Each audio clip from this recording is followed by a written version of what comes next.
बादसल public school गंज बासौदा में आयोजित भव्य गणपति महोत्सव के अनंत चतुर्दशी के शुभ अवसर पर बादसल गणपति महोत्सव के मंच से महाआरती का आयोजन किया गया।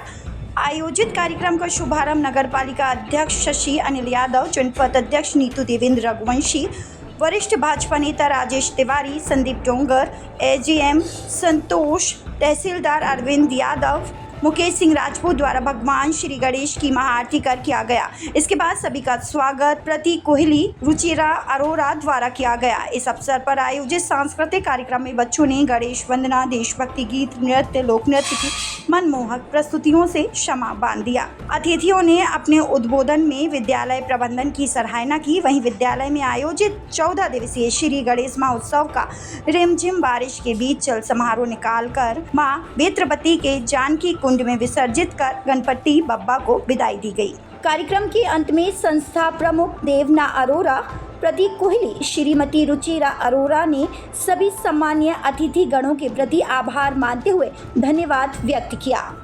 वो विराजे जाते हैं, चाहे वो विदिशा का वास्तव हो या बासुदा। और ये इसके पीछे जो धार्मिक भाव, बच्चों को संस्कार सिखाना, उस बारे में आपका क्या कहना है? श्री गणेशाय नमः। ये जो हमारा भाव है गणपति का, शुरू कहाँ से हुआ? आपका प्रश्न बहुत ही अच्छा था। हमारे गुरुदेव सदगुरुदेव नंद किशोर श्रीमाली जी जो जोधपुर के हैं, उनके द्वारा ही प्रेरणा मिली कि हम स्कूल में कुछ भी थोड़ा सा ऐसा कुछ धार्मिक उत्सव ना करके गणपति का उत्सव करें, जिससे बच्चों को लगाव हो, सद्बुद्धि मिले, अनुशासन मिले और थोड़ा भाव विकसित हो, उसमें देशभक्ति और भी ज़्यादा हम विकसित कर सकें। ये भाव हमें अपने गुरुदेव से मिला।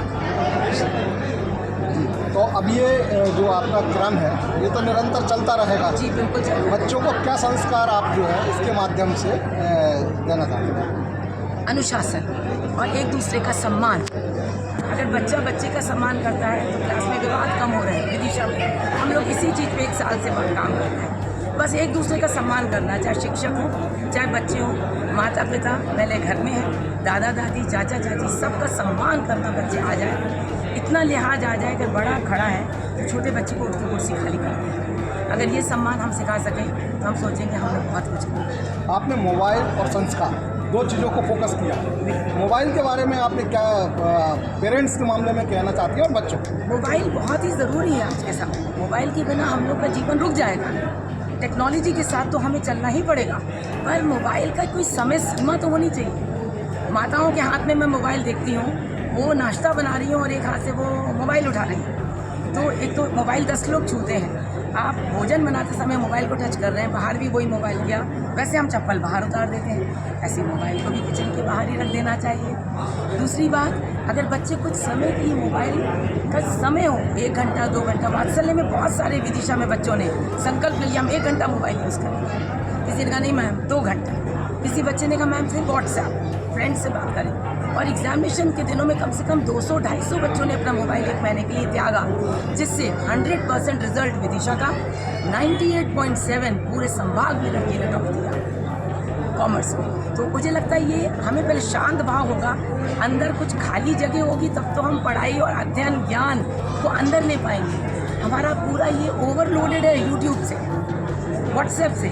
थोड़ा सा विराम, हम थोड़ा सा विश्राम विराम दें अपने आप को। मोबाइल को थोड़ी सी समय सीमा, मैं भी पूरे समय मोबाइल यूज़ नहीं करती। मैं अपने घर में बहुत ध्यान रखती हूँ कि 1.5 से 2 घंटे सुबह और 1.5 से 2 घंटे रात में बिल्कुल मोबाइल नहीं टच करती। ज़रूरी आवश्यक होता है तो करती हूँ। टीचर्स को मोबाइल अलाउड नहीं है स्कूल के अंदर, सबके मोबाइल जमा कर लिए जाते हैं गराज में। रिसेस में जिसके घर में आवश्यकता है उनके लिए कॉमन मोबाइल रख दिया गया है। किसी के घर में कोई बीमार है, बस मोबाइल अगर हम कंट्रोल कर लें, शायद हमारा शहर, हमारा देश ही कंट्रोल में आ जाएगा।